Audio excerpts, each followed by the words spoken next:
अस्सलाम वालेकुम नाज़रीन। मुस्तफ़ा टॉक्स में आप सबको फिर से खुश आमदीद। आज हम पाकिस्तान वर्सेस अफ़गानिस्तान के बीच जो वार हो रही है उसका सेकंड पार्ट शूट करेंगे। दोस्तों, पिछली वीडियो में हमने देखा कि पाकिस्तान और अफ़गानिस्तान के बीच में कैसे ताल्लुकात बढ़ गए थे और कितनी टेंशन तक ताल्लुकात पहुंच गए थे। दोस्तों, बॉर्डर पर गोलीबारी, एयर स्ट्राइक और सियासी बयानात ने दोनों मुल्कों को जंग की सूरत में लाकर खड़ा कर दिया था। लेकिन अब पिछले 3 दिनों में एक नई डेवलपमेंट सामने आई है। एक सीज फायर यानी वक्ती अमन का फैसला, जहां पर दोनों तरफ के लोगों को एक उम्मीद मिली। लेकिन दोस्तों, सवाल ये है, क्या ये चंद दिन का अमन है या ये चंद दिन का खामोशी का वक्त है? पिछले 72 आवर्स में पाकिस्तान और अफगानिस्तान के बीच बहुत सी फायरिंग और क्लैशेस के बाद दोनों तरफ के ऑफिशियल्स ने दोहा कतर के अंदर बैठकर सीज फायर एग्रीमेंट किया। रॉयटर्स के मुताबिक ये 48 आवर्स का इनिशियल सीज फायर था, जिसमें दोहा में ही एक इमीडिएट सीज फायर पर इत्तेफाक हो गया। ये मीटिंग टर्की और कतर के दरमियान मीडिएटर के जरिए हुई। पाकिस्तान ने अपने बयान में कहा कि उनका target Pakistani anti terrorist groups हैं जो अफगानिस्तान की सरजमीन से हमले करी जा रहे हैं।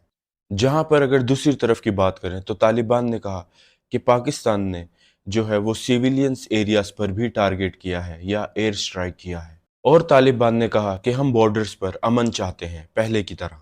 पाकिस्तान के लिए ये सीज फायर एक बहुत ही इम्पोर्टेंट डिप्लोमेटिक और स्ट्रेटेजिक कदम है। जहां तक पाकिस्तान की बात करें तो पाकिस्तान के लिए सबसे फिक्र की बात यह है कि टीटीपी मिलिटेंट्स अभी तक अफगानिस्तान के अंदर पनाह लिए हुए हैं और वो मुसलसल पाकिस्तान की सरजमीन पर हमले करी जा रहे हैं।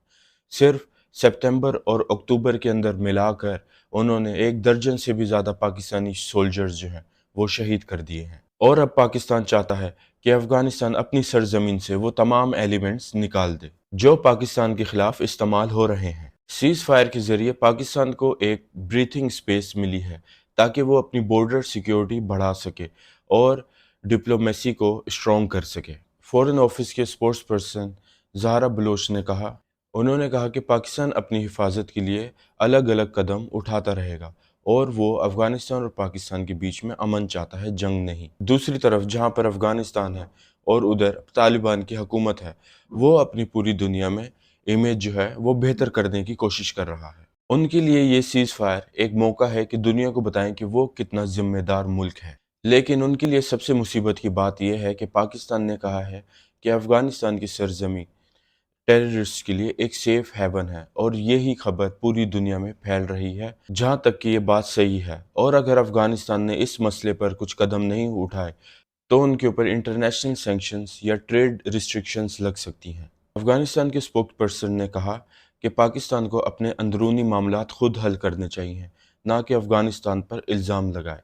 लेकिन ये बात तो सच है कि तालिबान खुद एक टेररिस्ट ग्रुप है। लेकिन असल में सबसे ज़्यादा नुकसान बॉर्डर के आम लोगों को हो रहा है जो इस जंग के अंदर पिस गए हैं। 15 अक्टूबर को तोरखाम और चमन के इलाकों में बहुत हैवी शेलिंग हुई, जिसमें काफ़ी फौजी और सिविलियंस भी शहीद हो गए। और उसी दिन ही इस्लामाबाद ने बॉर्डर्स को टेम्परेरीली बंद कर दिया। 16 और 17 अक्टूबर को अफगानिस्तान ने पाकिस्तान के ऊपर इल्ज़ाम लगाया कि उन्होंने कुनार और रंगाहार पर एयर स्ट्राइक की है और पाकिस्तान ने कहा कि हम जो है सिर्फ मिलिटेंट्स हेड आउट को ऑपरेशन में टारगेट कर रहे थे, सिविलियन को नहीं।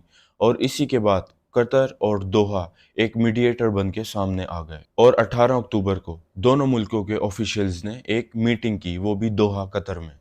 और उसके अगले ही दिन 19 अक्टूबर में उनका सीज फायर एग्रीमेंट दोनों मुल्कों के बीच में साइन हो गया और अफगानिस्तान ने कहा, उन्होंने कहा कि वो बॉर्डर्स पर अमन चाहते हैं और पाकिस्तान ने भी पॉजिटिव साइन दिखाया और पाकिस्तान ने कहा कि हम भी अमन चाहते हैं, लेकिन पाकिस्तान की सिक्योरिटी के आगे हम कुछ भी कॉम्प्रोमाइज़ नहीं करेंगे।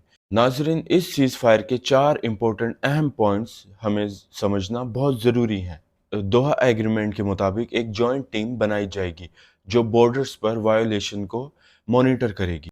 इसका मतलब है कि दोनों तरफ के इल्ज़ामात के लिए एक फॉर्मल प्रोसेस होगा। दूसरा पॉइंट्स ये है कि तोरखाम और चमन के बॉर्डर्स को भी खोला जाएगा ताकि ट्रक ड्राइवर्स अपना ट्रेड दोबारा ऑन कर सकें। جو کہ اس جنگ کے بعد کروڑوں روپیوں کا نقصان ہوتا تھا تاکہ اس کو کور کیا جائے یا کم کیا جائے۔ تیسرا پوائنٹ یہ ہے کہ پاکستان نے پھر سے ڈیمانڈ کی افغانستان کو کہ ٹی ٹی پی کے ملیٹنٹس جو ہیں ان کو ڈھونڈ ڈھونڈ کے مارا جائے یا ختم کیا جائے جو پاکستان کے اوپر اٹیک کر رہے تھے۔ اور پھر آگے سے افغانستان نے کہا کہ وہ اپنی زمین کسی کے خلاف استعمال نہیں ہونے دیں گے۔ اور چوتھا یہ کہ 25 اکتوبر کو دوسرا راؤنڈ ٹاک ہوگا جہاں پر دونوں ملکوں کے آفیشیلز اور میڈیٹرز ہوں گے اور وہ ایک دونوں ملکوں کے لیے روڈ میپ بنائیں گے کہ آگے فیوچر میں کیا ہونا چاہیے۔ ناظرین، میں آپ کو بتاتا چلوں، سیز فائر کے باوجود ابھی بھی کچھ علاقوں میں ایسے حملے سنے جا رہے ہیں۔ کنار اور نارتھ وزیرستان کے اندر ابھی بھی فائرنگ کی آوازیں آ رہی ہیں، لیکن ہم اگر جنرل بات کریں تو حالات میں پہلے سے کافی کمی آئی ہے۔ بارڈر کے دونوں جانب کے لوگ، خاص کر ٹرک ڈرائیورز، ٹریڈرز اور مزدور، یہ کہہ رہے ہیں کہ یہ جو ہے خدا کی ایک خاص رحمت ہوئی ہے یا اللہ کی خاص رحمت ہوئی ہے۔ ایک ٹرک ڈرائیور نے میڈیا سے کہا کہ ہم سیاستدانوں کے فیصلوں کا بوجھ اٹھاتے ہیں اور ہم بھوکے رہ جاتے ہیں، لیکن سیز فائر کے بعد اب ہمیں تھوڑا سکون ملا ہے۔ پاکستان کے اندر بھی عوام اور اینالسٹ کہہ رہے ہیں کہ یہ ایک امن کی طرف پہلا قدم ہے۔ دوستوں، لیکن اصل سوال یہ ہے، کیا یہ سیز فائر اصل امن کا رستہ بن سکتا ہے؟ کیا پاکستان اور افغانستان کے بیچ پرانے بھائی چارہ اور دوستی کی زندگی دوبارہ بحال ہو سکتی ہے یا نہیں؟ یہ تو ٹائم ہی بتائے گا، لیکن میں اتنا کہنا چاہتا ہوں کہ دونوں طرف کے لوگوں کو امن تبھی مل سکتا ہے جب دونوں طرف کے لوگوں کے دل صاف ہوں گے۔ جنگ صرف خون لاتی ہے، انصاف نہیں۔ دوستو، میں ہوں مصطفیٰ، امید ہے آپ لوگوں کو یہ ویڈیو پسند آئی ہوگی۔ ویڈیو کو لائک کیجئے، شیئر کیجئے اور کمنٹ کیجئے اور سبسکرائب کرنا نہ بھولیے گا اور بیل آئیکن ضرور دبائیے گا۔ میں پھر سے حاضر ہوں گا ایک اور ویڈیو کے ساتھ، تب تک کے لیے اپنا خیال رکھیے۔ اللہ حافظ۔